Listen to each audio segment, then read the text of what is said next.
اللهم صل على سيدنا مولانا محمد وعلى آل سيدنا مولانا محمد وبارك وسلم علیہ۔ امید ہے آپ سب لوگ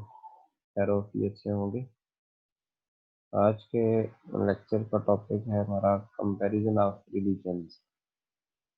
تقابل ادیان۔ Preamble of this lecture is previously we know about religion and deen and its meaning. In this lecture we will study about comparison of religions, its purpose and services of the Muslims in this subject. Learning outcomes of this lesson are: at the end of this lecture we will be able to understand meanings of comparison, purposes of comparison of religions and services of the Muslims in this subject. So are you ready? What do you know about comparison of religion? What is the purpose of this subject?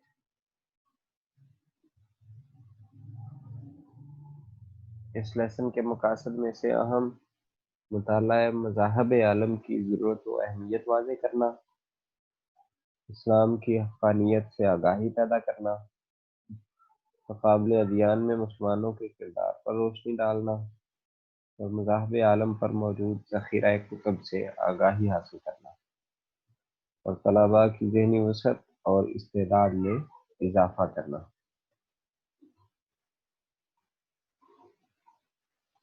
جہاں تک تقابل ادیان کے مفہوم کا تعلق ہے تو تقابل کا معنی ہوتا ہے باہمی موازنہ کرنا یا مقابلہ کرنا، مختلف مذاہب کے عقائد و نظریات، عبادات اور رسومات کا ناقدانہ اور عادلانہ جائزہ لینا کہ جس سے ہر مذہب کی خوبیاں اور خامیاں واضح ہو جائے۔ اور اس میں جو اہم ترین چیز ہے وہ ہے کہ تعصب کے بغیر خوبیوں اور خامیوں کی نشاندہی کرنا ضروری ہے۔ عقائد و نظریات کو دلیل اور برہان کی بنیاد پر قبول یا رد کیا جائے، ہٹ درمی، تعصب کی بنا پر یا جانبداری کرتے ہوئے عقائد و نظریات کے حوالے سے کوئی نقطہ نظر اختیار نہ کیا جائے۔ اس علم کا آغاز و ارتقاء کیسے ہوا؟ تو ایک یہ بات بیان کی جاتی ہے کہ مستشرقین نے اس علم کی بنیاد رکھی، لیکن مستشرقین کے جو مقاصد تھے وہ علم کی بجائے استحصال پر مبنی تھے، اور انہوں نے اصل تعلیمات کو غلط رنگ دے کر پیش کیا۔ ان کا اصل مقصد جو ہے وہ مختلف مذاہب کے جو ویک پوائنٹس تھے ان کو اجاگر کرنا، ایک دوسرے کے حوالے سے ایک دوسرے کے جو معاملات ہیں، ایک دوسرے کے جو نظریات ہیں ان کو باہم متصادم طریقے سے ایک دوسرے کے خلاف ابھارنا، اٹھانا اور اصل تعلیمات کو غلط رنگ دے کر ان کا استحصال کرنا مقصود تھا۔ تقابل ادیان کا آغاز اسی وقت شروع ہو گیا تھا جب کسی معاشرے میں کوئی دینی مصلح کھڑا ہوا تھا، کہ ابتدا تو حضرت آدم علیہ السلام سے ہوئی کہ جو توحید کے علمبردار تھے، آہستہ آہستہ جب معاشرہ ترقی کی طرف بڑھتا گیا تو ان کے اندر اصلاح اور فکر کی ضرورت پیش آئی۔ اصلاح فکر کے سلسلے میں مختلف پھر اقدامات اٹھائے گئے۔ پھر جو توحید سے لوگ دور ہوتے گئے تو پھر غلط عقائد جو ہے وہ ان کے اندر پیدا ہوتے گئے، جس کی وجہ سے مختلف انبیاء کو بھیجنے کی ضرورت پیش آتی رہی۔ چنانچہ اس کے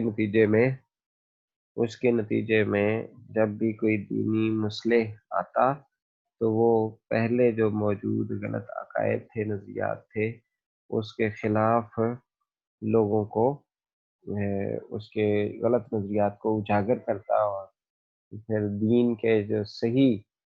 اصل اس کی شکل تھی اس کو وہ واضح کرتا۔ تو یہ تقابل ادیان جو ہے وہ علم جو ہے وہ اتنا ہی پرانا ہے جتنا کہ انسان، اس اعتبار سے اس نے اپنی قوم کے جو مروجہ نظریات ہوتے ہیں، اس کو عقائد ہوتے، روایات ہوتی، تو ان کے اوپر وہ تنقید کرتا ہے اور ان کی اصلاح کی کوشش کرتا ہے۔ چنانچہ تقابل ادیان کا آغاز بہت پہلے ہو چکا تھا، لیکن اس کا باقاعدہ آغاز جو ہے وہ قرآن کے نزول سے ہوا۔ تو تقابل ادیان سے اوپر ہم کہہ سکتے ہیں کہ سب سے ابتدائی کتاب جو ہے وہ قرآن ہے، لیکن قرآن نے جو اسلوب اختیار کیا اس تقابل ادیان کے حوالے سے، وہ 3 طرح کے طریقے اختیار کیے گئے۔ ایک عقائد کی نشاندہی، دوسرا دلائل سے غلط عقائد کا رد کرنا، اور تیسرا تاریخی شواہد کے ذریعے سے اپنے دلائل کو مضبوط کرنا۔ جیسے قرآن پاک میں ہے وقالت الیہود لیست النصارى علی شیء وقالت النصارى لیست الیہود علی شیء،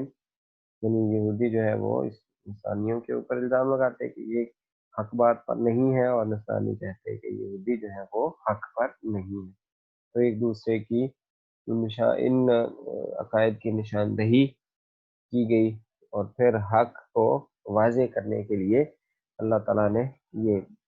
پورا انبیاء کی آیت نمبر 18 کے اندر یہ ارشاد فرمایا بل نقذف بالحق علی الباطل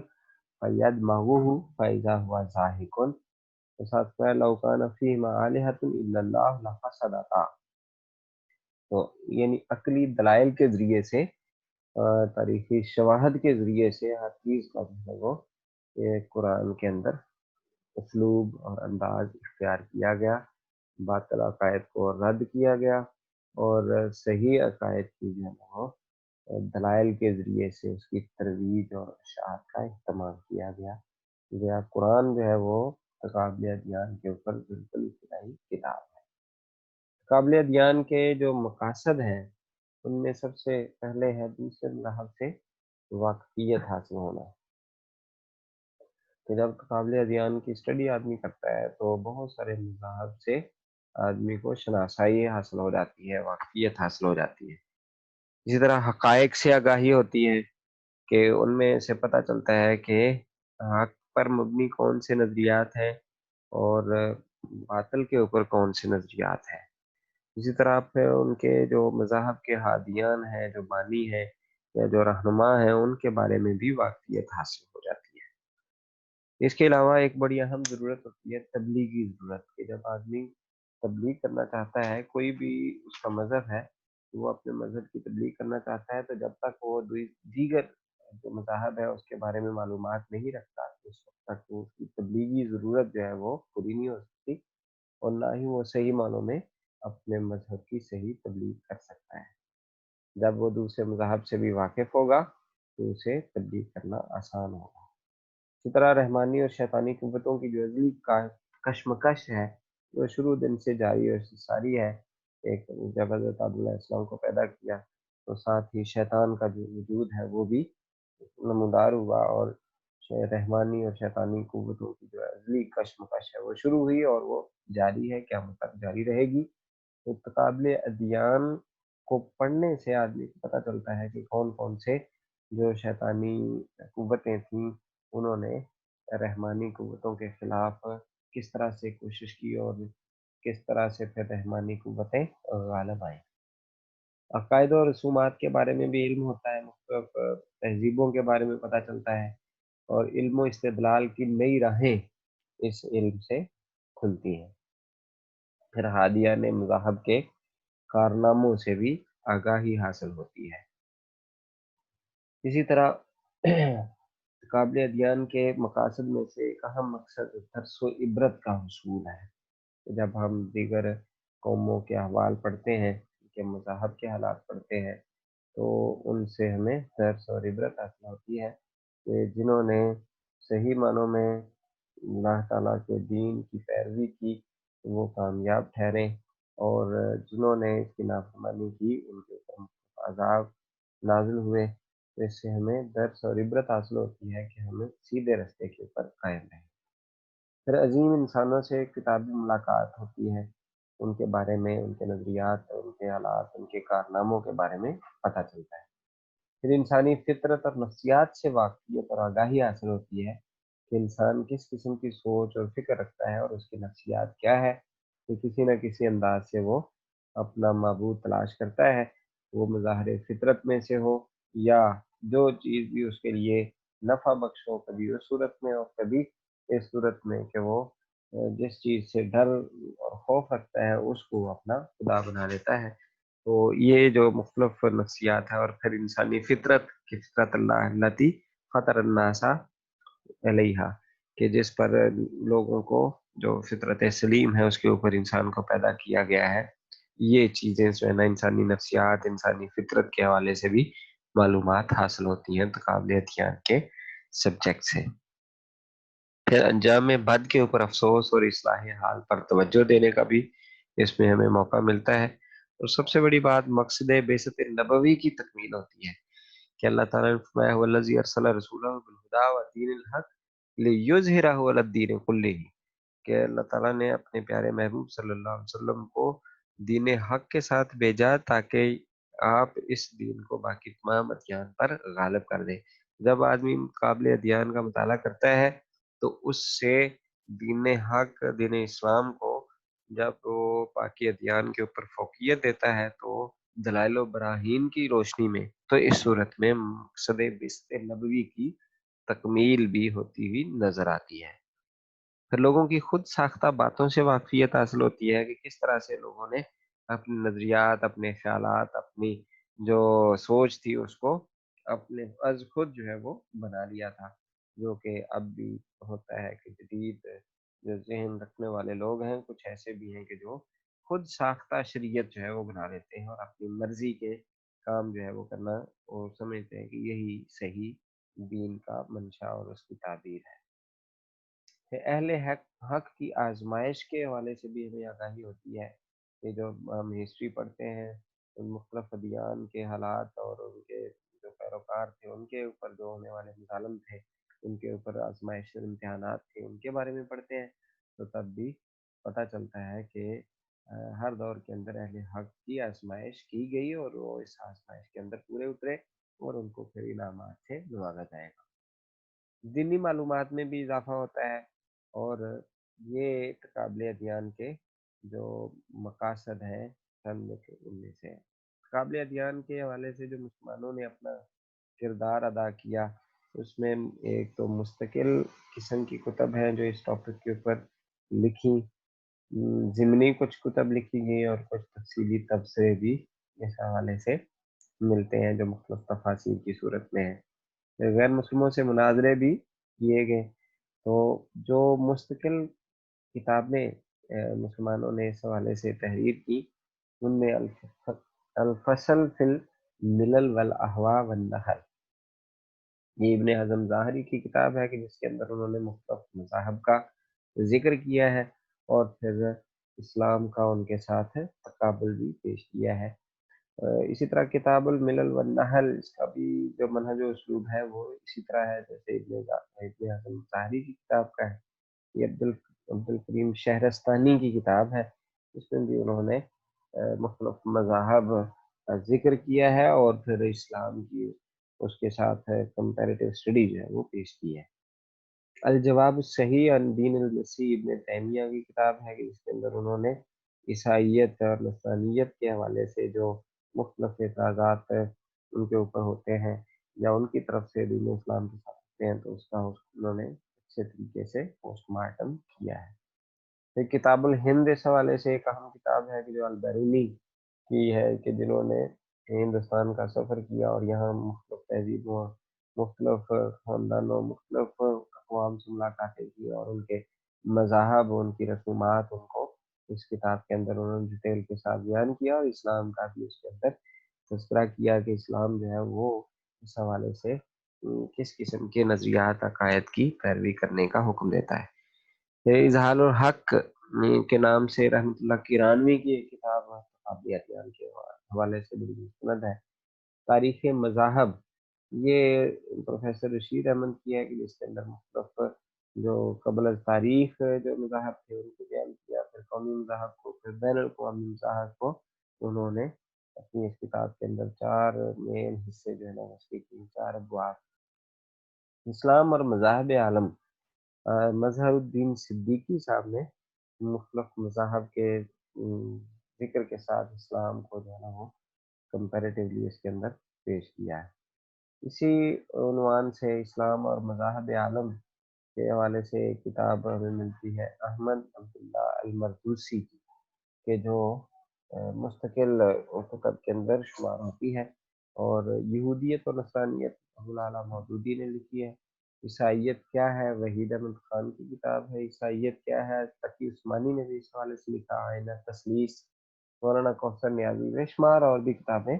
لکھی گئی ہیں مذاہب عالم کا مطالعہ، اسرار الرحمن بخاری اور دنیا کے بڑے مذاہب ہمارے حاصل فاروقی، اور بھی بہت ساری کتابیں جو ہیں وہ لکھی ہیں۔ یہ چند ایک کتابیں اس حوالے سے سامنے رکھی ہیں تاکہ ایک آئیڈیا ہو کہ مسلمانوں نے اس حوالے سے کیا کام کیا۔ دیگر جو لینگویجز ہیں ان کے اندر بھی کتابیں لکھی گئی ہیں،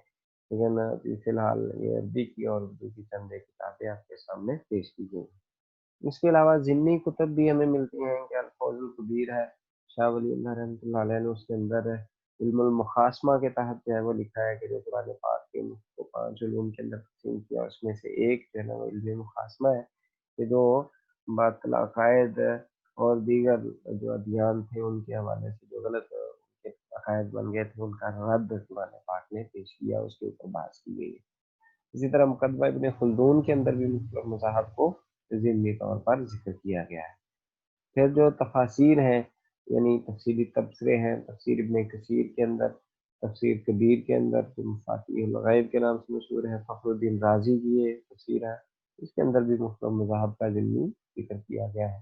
ام الکتاب ابوالکلام آزاد کی، ابوالکلام آزاد کی پیر کرم شاہ صاحب نے ضیاء القرآن کے اندر بھی ذکر کیا ہوا ہے۔ ضیاء القرآن میں بھی ضمنی طور پر مختلف ادیان کے حوالے سے بحث ملتی ہے، تفسیر القرآن کے اندر بھی، اور تفسیر ماجدی عبد الماجد دریابادی کے اندر بھی اس موضوع کے اوپر ہمیں میٹیریل ملتا ہے۔ اسی طرح تفسیر حقانی مولانا عبدالحق دہلوی کی، فی ظلال القرآن سید قطب شہید کی، جنہوں نے بھی اس حوالے سے اپنے ضمنی طور پر مختلف ادیان کے اوپر بحث کی ہے۔ اس کے علاوہ غیر مسلموں سے جو مناظرے ہیں، کہ جیسا کہ وقت نجران جو ہے وہ آیا تو رسول اللہ صلی اللہ علیہ وسلم کے ساتھ بحث مباحثہ ہوا، اور پھر ان کے ساتھ مباہلہ بھی کیا گیا، یہ اس کی ابتدا۔ پھر مختلف اوقات کے اندر جو ہے وہ مناظرے مختلف ادوار کے اندر ہوتے رہے، مسلمانوں کے اور غیر مسلموں کے، اور جو ابھی بھی مختلف انداز کے ساتھ جاری ہیں، جن سے اسلام کی حقانیت واضح ہوتی ہے۔ تو مسلمانوں نے ہر دور کے اندر اس حوالے سے بہت اہم کردار ادا کیا۔ اس حوالے سے کچھ سوالات ہیں کہ تقابل ادیان کا مفہوم واضح کریں۔ تقابل ادیان کے آغاز و ارتقاء کے بارے میں آپ کیا جانتے ہیں؟ تقابل ادیان کے 2 مقاصد تحریر کیجیے، اور تقابل ادیان پر کسی کتاب کا نام لکھیے۔ تقابل ادیان کا سیرت طیبہ سے کیا تعلق ہے؟ تو تقابل ادیان پر موجود کتب کا تعارف بیان کرنا یہ ہوم ٹاسک کے طور پر آپ کے لیے ہے، یہ آپ نے تیار کرنا ہے۔ اللہ تعالیٰ ہم کو میں اس ٹاپک کے اوپر زیادہ سے زیادہ پڑھنے کی اور اس حوالے سے آگاہی حاصل کرنے کی توفیق عطا فرمائے۔ اگر آپ کے ذہن میں کوئی کویشچن ہے تو آپ کر سکتے ہیں۔